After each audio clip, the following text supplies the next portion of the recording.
Welcome to Spiritual Dessert Trews, episode 79 for Russell Brand and other people. Today I'm kind of still in Halloween mode, but not really.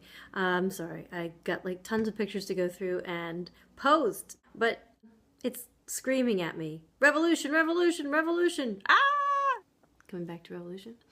And today was the Million Mask March in London and other places. Time to address the fact that it is time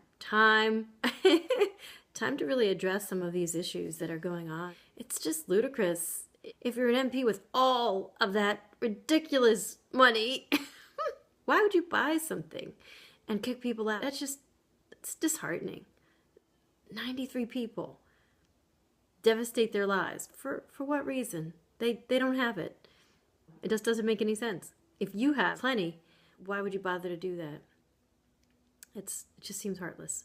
Unfortunately, if the tables were turned, would they not do that to you? Or would you want that done to you?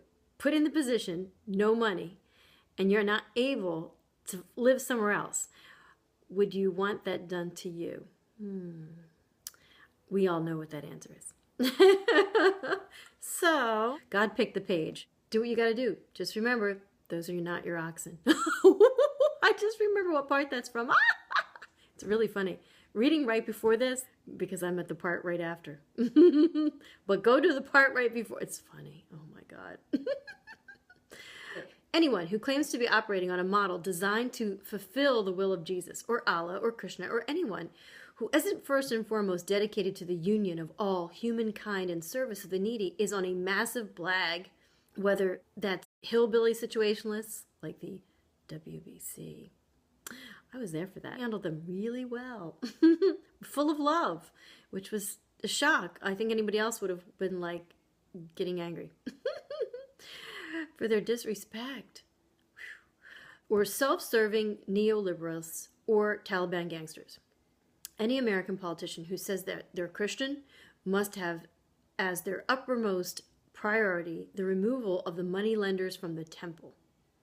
An undue, corrupt, and disgusting influence of the financial industry on public life. Any British politician like Prime Minister David Cameron, who claims to be Christian, which means to practice the teachings of Jesus Christ, has to, like Jesus, heal the sick, not sell off the NHS. Which bit of Christianity did you believe in? Oh, I'd have to say the bit where you turn up at church in a suit in Christmas or Easter and stand around looking a bit solemn. That's clearly what he was driving at. The only meaningful interpretation of any religious teaching is to honor the divine within ourselves and love the divine in another. To disavow the individualistic, materialistic evangelism of our age and serve that which transcends those lovely impulses, those lowly. Not lovely. Any version of our, you will not get sick if you just high vibrate at the highest frequencies. Love, joy, laughter, you won't get sick. Also, if you keep your acidity, okay, so you've got that balance, acidity, alkalinity, and it's default. By default, either one's higher or the other one's higher, pH. But unfortunately, with all our stress, it triggers lots of stress hormones and other things. And unfortunately, if you're not vegan, you should try to be vegan. Strive. Just wean off of the worst things first, and then you can get there. Don't cause like massive stress to your body by going from a massively unhealthy diet to suddenly a wonderful vegan diet crash course, because your body will interpret that as high stress. Just eliminate all of the fatty and horrible meats first, the ones that are dangerous, full of hormones, antibiotics, just stuff that don't really belong in your body. And then wean down. That's my advice about weaning down. Don't make it a big issue. Just start to wean down. And then when you get to a point where you're like, oh, look at that, I can do it. Quinoa. Quinoa is a great source of protein, and that's been my best friend lately. Thank you, quinoa, for existing. In the meantime, some reform is needed. Getting back to Christmas and Easter, the only meaningful interpretation of any religious teaching is to honor the divine within ourselves and love the divine in another.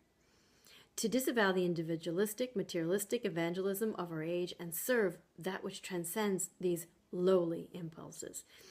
Any version of our theology, oh, it's going to be right back again to the new baking soda cleanse. Very inexpensive and very powerful. Just getting your acidity down quickly. Take a half a teaspoon of baking soda, put it in a cup of water, stir it up. Tastes like bicarbonate soda. You want to do this, drink one of those 6 times in the first day, 2 hours apart.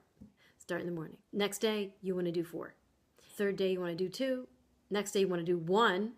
And just keep doing 1 until your cold is over, until your whatever is disrupting, whatever is setting you off balance is gone. And it will get gone because the body is highly balanced and will not get cancer, will not get diseases, will not have blemishes, all kinds of issues will go away with the use of the baking soda. So it's probably the cheapest remedy ever, and it's been going on since like 1930s. And the one doctor from Italy has known about this. They brush it aside. Oh yeah, that's not important. That's just a cooking product. Yeah, baking product. That's why it's still 88 cents. Well, while it's still 88 cents, please go buy it. The cheapest cleanse you'll ever do. And it will protect you, seriously protect you. All right, so here we go, going back again. Any version of any theology that manifests as dazzling costumes. I'm not a religion, but I am dazzling costumes. And palaces for the bloke at the front is bollocks. It's just entertainment. Most religion is wrapped around the bellicose enforcement of a metaphor, but that doesn't mean we should dismiss the mystery. Science has donned the haughty robes of the pedagogues it displaced, but we can be grateful for the new lexicon and the contemporary understanding of ancient truths. When I was atheist, it was because I rejected authority. And why not reject the supreme authority of God? Particularly, that boring. You'll have to read this without kids around. Not that I have any kids around, but I know that this will go out to friends with kids, lots of kids around. And I'm the favorite aunt, so I have to be watching. I guess I have to take that back. As an artist, I'm not that free. I'm free, but maybe not in front of my friends' kids. I want them to be happy and innocent and sweet. I could reject them with the unsentimental dispatch of a clipped toenail. When I got clean from drugs and alcohol, I saw that the way I'd always seen the world was limited. It will always be limited. By yielding authority to a benign power, I found a key to transcend previous limitations. Modest limitations like being able to survive without the use of drugs and alcohol. Until the time when I got clean, I'd had little experience of loving, powerful authority. Authority had only been corrupt or inefficient in my experience. My Nan, who I never loved much, I had a 50% success rate with Nans. I had really 2 great names. Both sides are the same name. This is very funny. Just a coincidence. Maybe that's one of those weird things that you know if both grandmoms have the same name. Okay, going back to Essex. I believe it was Brentwood, now famed as the setting for the opera to idiosyncrasy that is The Only Way is Essex. My indifference to this Nan need not have been her fault. She may simply have been an outer emblem of my inner discomfort. How did it feel in there to you when you were a child in the aquarium of your head? I was lonely in mine. As the world swam by in immaculately choreographed schools, like an inaccessible gang of Nemos. Oh no. Was only really at ease with my mom and animals, and I treated them pretty badly. If you feel how I felt, I have been taught a few techniques that might help you. Here's one for the kickoff. You have to forgive everyone for everything. You can't cling on to any blame that you may be using to make sense of the story of your life. Even me, with my one story of my one Nan that I love and another that I don't. That story is being used to maintain a certain perspective of mine, a perspective that justifies the way I am. And by justifying the way I am, I ensure that I stay the same. I'm no longer interested in staying the same. I'm interested in revolution. And that means I have to go back and change the story of my childhood. You might think of yourself as some kind of empire of veracity and righteousness. You can't change truth. You can't forgive people who've done you wrong. What helped me to overcome those outmolded concepts was the understanding that there's no such thing as right or wrong, merely an interrelated system of beliefs. I was taught that my reality, including the whole concept of self, is a construct, and that I can alter it if it isn't conducive to well-being.